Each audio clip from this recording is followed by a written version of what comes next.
नमस्कार। जब देश का मेन स्ट्रीम मीडिया रिया चक्रवर्ती, कंगना बॉलीवुड में व्यस्त है, उस समय हमारे अन्नदाता, हमारे किसान इस बात की गुहार लगा रहे हैं कि मीडिया उनके दर्द को आम लोगों तक पहुंचाए, क्योंकि ये वही किसान हैं, वही अन्नदाता हैं जो दिन भर साल भर मेहनत करते हैं और हमारे पेट को भरने के लिए अन्न उपजाते हैं। लेकिन आज वो मुश्किल में है, वो दुख में है और वो चाहते हैं कि उनके इस दुख को सरकार के सामने लाया जाए, जिससे उनकी जो वो कहना चाहते हैं वो बात सरकार तक पहुंचे और सरकार इसे लेकर एक्शन ले। मैं बात कर रहा हूं केंद्र की सरकार की ओर से लाए जा रहे 3 अध्यादेशों को लेकर। इन अध्यादेशों के खिलाफ हरियाणा, पंजाब और पश्चिमी उत्तर प्रदेश में आंदोलन चरम पर है और किसानों की मांग है कि इन अध्यादेशों को तुरंत वापस लिया जाना चाहिए। उन्होंने इन अध्यादेशों को किसान विरोधी बताया है। आप देख रहे हैं सत्यहिंदी.com। अपील मेरी आपसे यही है कि कॉर्पोरेट मीडिया के मुकाबले आजाद पत्रकारिता का समर्थन करें। सत्य हिंदी की सदस्यता योजना में शामिल हो। आर्थिक भुगतान का लिंक हमने डिस्क्रिप्शन में दिया हुआ है। किसान सड़क पर हैं, वो आंदोलन कर रहे हैं। उनका कहना है कि ये जो अध्यादेश हैं ये किसान विरोधी हैं। कुछ दिन पहले जब हरियाणा में कुरुक्षेत्र के पीपली नेशनल हाईवे पर जब किसान इन अध्यादेशों को वापस लेने की मांग कर रहे थे तो उन पर लाठीचार्ज हुआ था और इस लाठीचार्ज के खिलाफ सोशल मीडिया पर कई लोगों ने अपना गुस्सा जाहिर किया था कि ये वो किसान हैं जिन्होंने लॉकडाउन में जब सारे काम धंधे बंद थे, भारत की इकोनॉमी को, भारत की जीडीपी को मैं अपनी तरफ से अच्छा योगदान दिया। लोग जब सारे काम धंधे बंद थे तब भी किसानों ने दिन रात मेहनत करके लोगों के पेट को भरा अन्न बाजार तक पहुंचाया और इन किसानों के ऊपर लाठीचार्ज किया जा रहा है उनकी बातों को सुनने के बजाय। तब किसानों के ऊपर किसानों ने वहां के मुख्यमंत्री, हरियाणा के मुख्यमंत्री मनोहर लाल खट्टर के पुतले भी फूके थे। उसके बाद पुलिस की उनसे भिड़ंत हुई थी और उन पर लाठीचार्ज हुआ था। ये जो 3 अध्यादेश केंद्र की सरकार लेकर आ रही है, उसको लेकर केंद्र की सरकार का तर्क यह है, उनका ये कहना है कि अब किसानों को अपना जो अनाज है, अपना सामान है, उसे मंडी में बेचने की जरूरत नहीं होगी। वो सीधे अपनी पसंद से अपना सामान किसी को भी बेच सकते हैं और निजी क्षेत्र में भी किसी व्यापारी से अपनी फसल को लेकर किसी कंपनी से करार कर सकते हैं, मूल्य निश्चित कर सकते हैं। और केंद्र सरकार का यह कहना है कि इस अध्यादेश के जरिए किसान सही मायनों में आजाद हो जाएंगे, मंडियों की भूमिका एक तरह से खत्म हो जाएगी, उनको अपनी उपज का मूल्य मिलेगा। लेकिन किसान नेताओं का कहना है कि सरकार का यह कहना गलत है।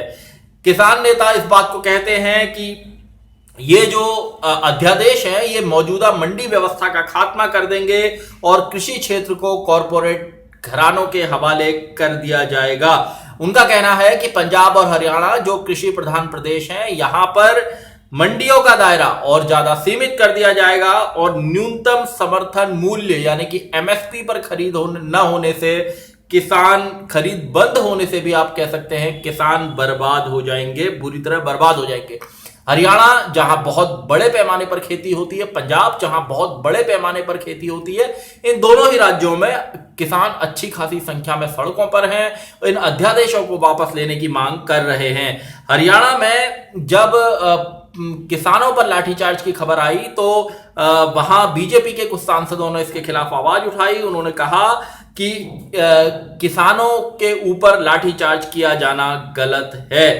इसके साथ ही जो किसान नेता हैं गुरनाम सिंह चड़ूनी, उनका यह कहना है कि अगर सरकार इन अध्यादेशों को वापस नहीं लेती है तो 20 सितंबर को हरियाणा की सारी सड़कों को जाम कर दिया जाएगा।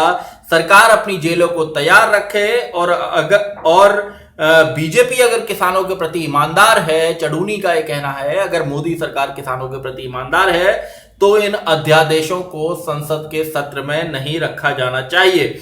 हरियाणा में विपक्षी पार्टियां इंडियन नेशनल लोकदल और कांग्रेस भी किसानों के साथ खुलकर समर्थन में आ गई हैं। इससे बीजेपी के साथ मिलकर सरकार चला रही जननायक जनता पार्टी भी दबाव में है, क्योंकि उसके ऊपर इस बात का दबाव है कि वो जिन पुलिसकर्मियों ने किसानों पर लाठीचार्ज किया, सरकार में होने के नाते उनके खिलाफ एक्शन ले और किसानों के साथ खड़े हो। लेकिन जेजेपी का कहना है कि ये जो अध्यादेश है वो किसानों के पक्ष में है। हालांकि उन्होंने कहा है, जेजेपी की ओर से कहा गया है कि जो लाठीचार्ज है वो गलत है।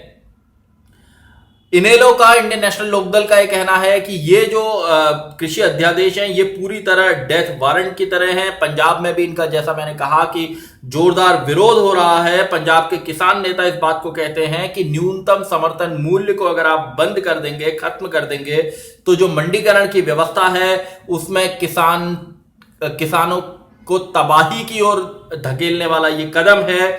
अगर फसल उनको कहीं भी बेचने की छूट का जो ज्यादा फायदा है, किसान नेताओं का ये कहना है कि इसका फायदा व्यापारियों को होगा।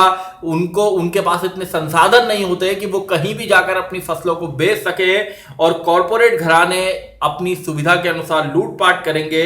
और इसको किसान विरोधी अध्यादेश, जैसा मैंने कहा, कि वो बताते हैं न्यूनतम समर्थन मूल्य ही उनकी आमदनी का एकमात्र जरिया है, जिस पर वो बार बार जोर देते हैं। और इस बात को कहते हैं कि पंजाब और हरियाणा के किसानों को इससे सबसे ज्यादा नुकसान होगा। तो इसके कुछ पॉलिटिकल पहलू भी है। पॉलिटिकल ये है कि ये बीजेपी के सहयोगी दल है, शिरोमणि अकाली दल पंजाब में, वो भी इसके पूरी तरह खिलाफ है।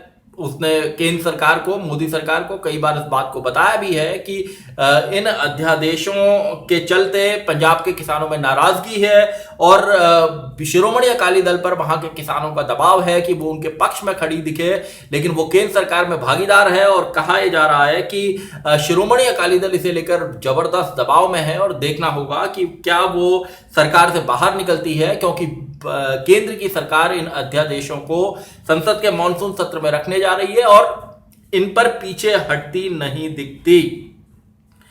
तो ये जो पूरी राजनीति है, इसके बाद इन दिनों भी किसानों का आंदोलन बहुत तेज है, लेकिन मीडिया का एक बड़ा वर्ग इससे पूरी तरह इन खबरों को, किसानों के सड़क पर उतरने की खबरों को, किसानों की आवाज को नहीं दिखा रहा है। लेकिन सोशल मीडिया पर किसानों की आवाज को लगातार समर्थन मिल रहा है। जैसा मैंने कहा, हरियाणा, पंजाब और हरियाणा, पंजाब और पश्चिमी उत्तर प्रदेश में कई जगह किसान सड़कों पर हैं, आंदोलन कर रहे हैं, और कई जगह उन्हें आड़तियों और व्यापारियों का भी साथ मिल रहा है। और ऐसी स्थिति में ये किसान आंदोलन बड़ा हो रहा है। और गुरनाम सिंह चड़ूनी, किसान नेता जो हैं, उन्होंने कहा है कि 20 सितंबर से आंदोलन को और ज्यादा तेज किया जाएगा। पंजाब में भी कई जगह आंदोलन के तेज होने की खबरें हैं। देखना होगा कि केंद्र सरकार इसका हल कैसे निकालेगी। इसके साथ ही महाराष्ट्र में भी, महाराष्ट्र के नासिक में और तमाम जगहों पर किसानों ने प्याज की कीमतों को लेकर, प्याज के निर्यात को पर जो पाबंदी लगाई गई है उसके खिलाफ प्रदर्शन किया है। उनका कहना है कि लॉकडाउन में उन्हें काफी नुकसान हुआ है, और अब इस तरह के फैसले, इस तरह के कदम उनकी कमर को तोड़ने वाले हैं। तो देखना होगा कि कृषि अध्यादेश को लेकर केंद्र सरकार का क्या रुख रहता है, और किसान संगठन जिस तरह अपनी आवाज को बुलंद कर रहे हैं वो किस हद तक जाते हैं, कितना बड़ा प्रदर्शन करते हैं, सरकार को दबाव में लाते हैं, क्या कोई बीच का रास्ता इसमें निकलता है, या दोनों पक्ष अपनी अपनी बातों पर टिके रहते हैं। और ये जो भिड़ंत है, या जो ये आमने सामने की होने वाली स्थिति है, इसमें क्या कोई समाधान निकल पाता है, क्या सरकार किसानों की मांग सुनती है, और किसानों की आवाज को क्या मीडिया भी जगह देता है या नहीं, ये भी देखने वाली बात होगी। सत्यहिंदी.com में आज के लिए बस इतना ही। ऐसे ही तमाम मुद्दों पर मेरी आपसे आगे भी बातचीत होती रहेगी। धन्यवाद। सत्य हिंदी के और वीडियोस को देखने के लिए हमारे YouTube चैनल को सब्सक्राइब करें और सीधे नोटिफिकेशन पाने के लिए बेल आइकन दबाएं।